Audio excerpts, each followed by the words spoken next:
Films in Focus with David Sterritt is underwritten by The Movie House, your destination for first-run Hollywood and independent movies, and a digital portal to the Met Opera, National Theatre Live, and special events worldwide in Millerton, New York, and on the web, themoviehouse.net. David Sterritt is the editor-in-chief of the Quarterly Review of Film and Video, contributing writer at Cineast, film professor at the Maryland Institute College of Art, and, of course, Robin Hood Radio's very own critic. He joins us weekly. The films Lingui, I've Heard the Mermaids Singing, and After Yang. Very intriguing. Hi, David. How are you?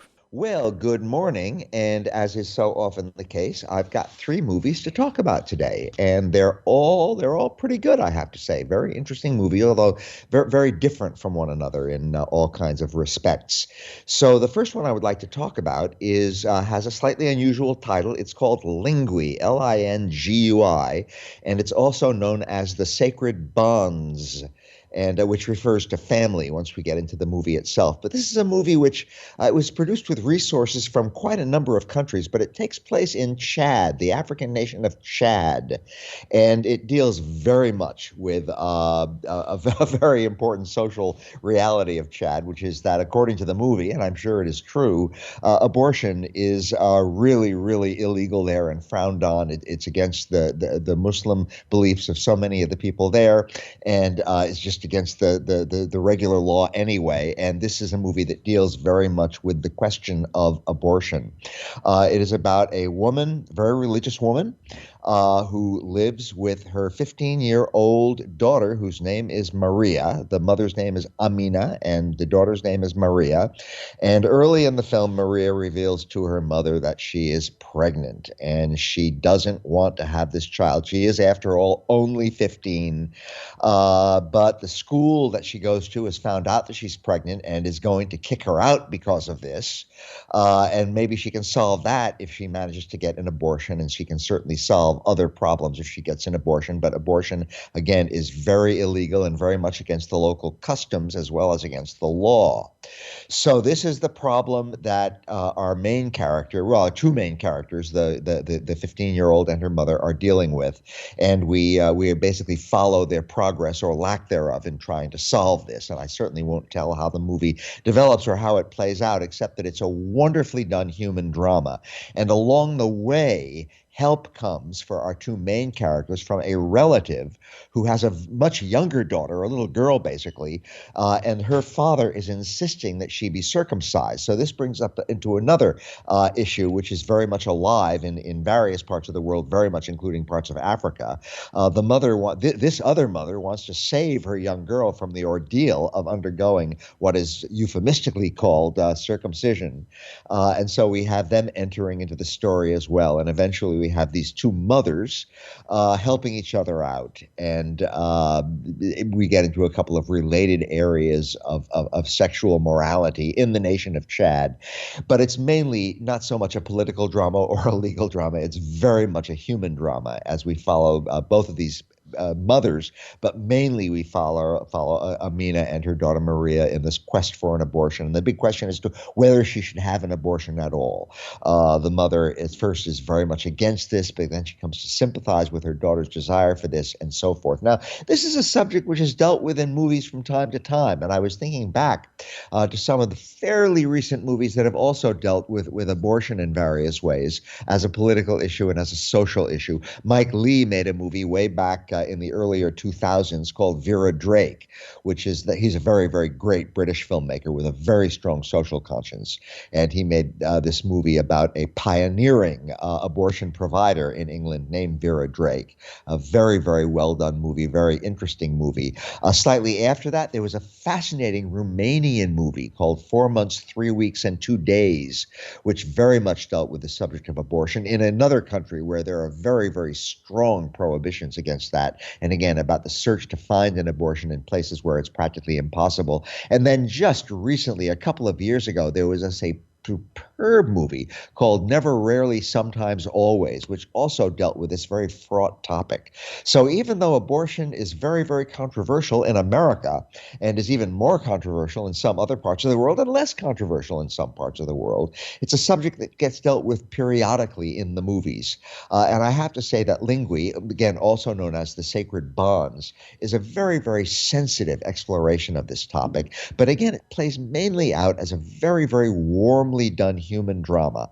The acting by a cast of actors that come primarily from Chad are absolutely excellent. And the filmmaking is beautiful too. The movie was written and directed by Mohammed Salah Haroun, a very, very talented filmmaker. So again, if you're interested in the topic of abortion, and I think a lot of us are even more interested in this topic just as a social issue now than usual because of what probably is coming down from the Supreme Court of the United States quite soon and what's been going on in states like Texas recently. It's something that I think all of us have to think about a lot.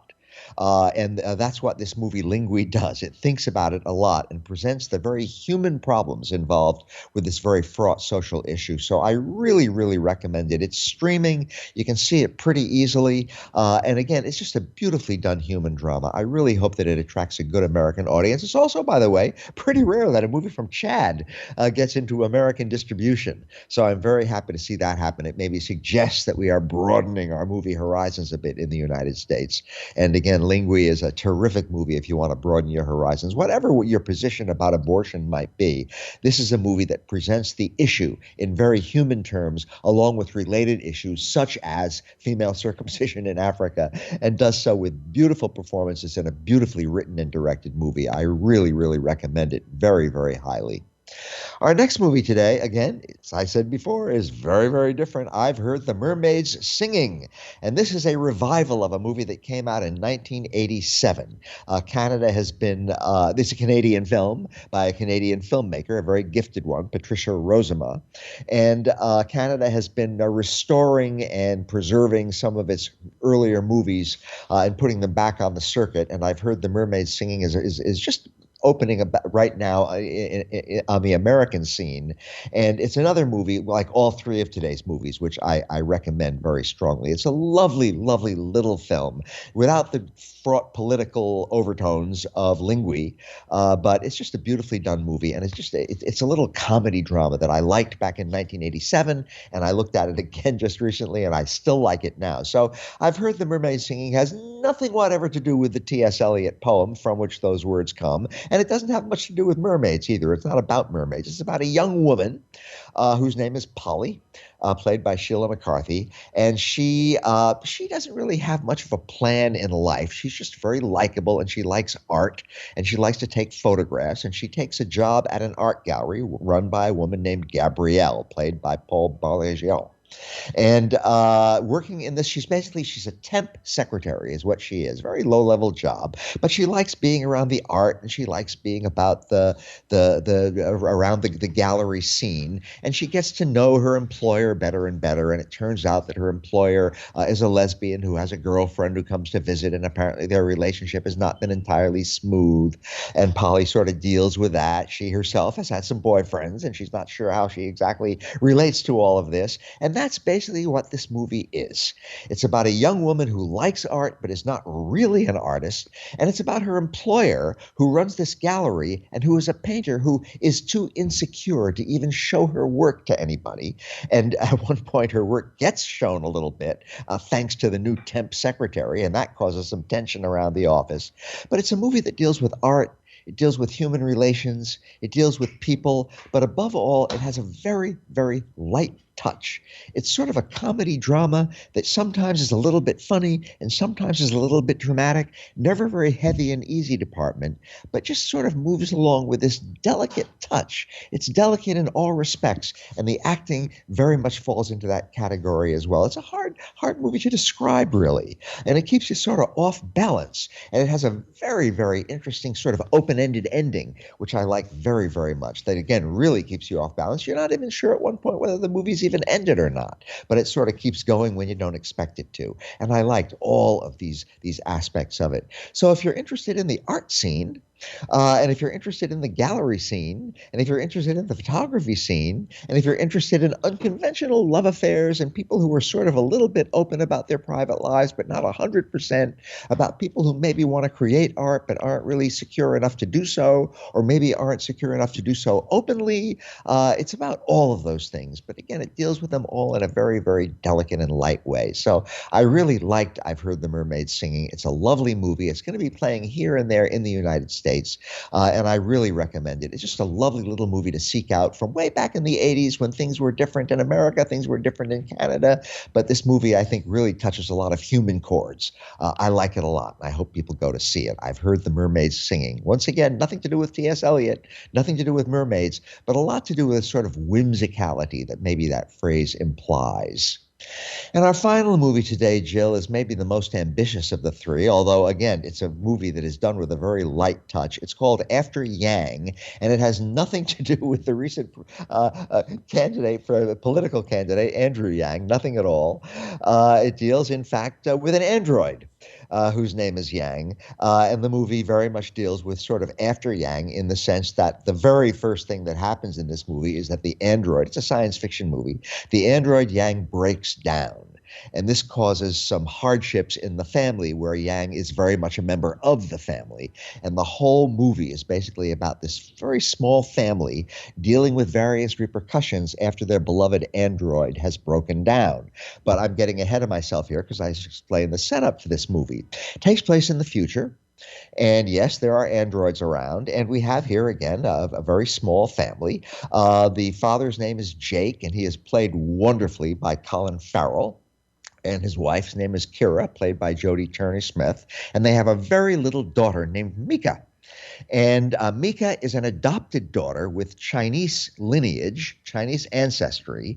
And because she is adopted, because the family can afford it, they have gotten themselves basically a Chinese android, an android with Asian appearance and all kinds of Chinese knowledge and Chinese memories and that sort, or the simulation of Chinese memories. And he is able to teach the little girl, Mika, who is, again, of Chinese ancestry, she's adopted, to teach her about her ancestry and who the Chinese are and the people from whom she has biologically come, even though she now lives with this family, which is not Chinese in origins. Jake is white, Kyra is black, and they are very loving parents, but they want their little girl to have a sense of her own heritage, her own ancestry, which again, biologically is Chinese. So they have acquired this very interesting Chinese fabricated android whose name is Yang.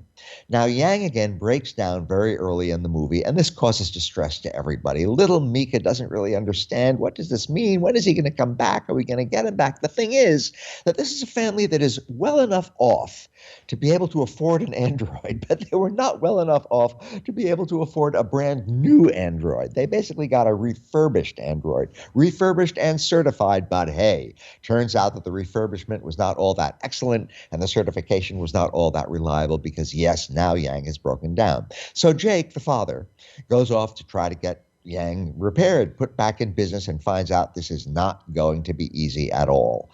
It turns out that these things, yes, the manufacturer keeps a very tight rein on these things, and there's stuff in the android's works which nobody is allowed to open up or tamper with or even going to look at. So Jake has to find somebody who is willing to do this, even though it's against the law, to sort of get into the inner workings of the android. And what they find is something that might be spyware.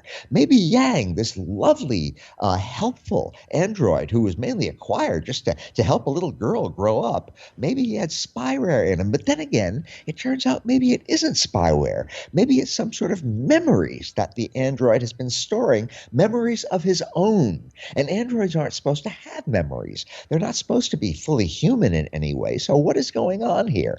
And Jake manages, through some various machinations, to be able to get a look at some of those memories. And they turn out to be very mysterious and very fleeting, and they involve a young woman. Nobody seems to know who the young woman is, but apparently she really meant something in Yang's life, maybe even something in Jake's life, and all this becomes a kind of a mystery. And while this mystery is going on, Jake is still trying to manage the family, help little Mika through her grief over Yang's no longer being around, and maybe even get Yang repaired some way or another. Anyway, that is what After Yang is about. It's about a family that is dealing after their beloved android has vanished, or at least gone out of commission, and might decompose soon if they don't manage to get him fixed.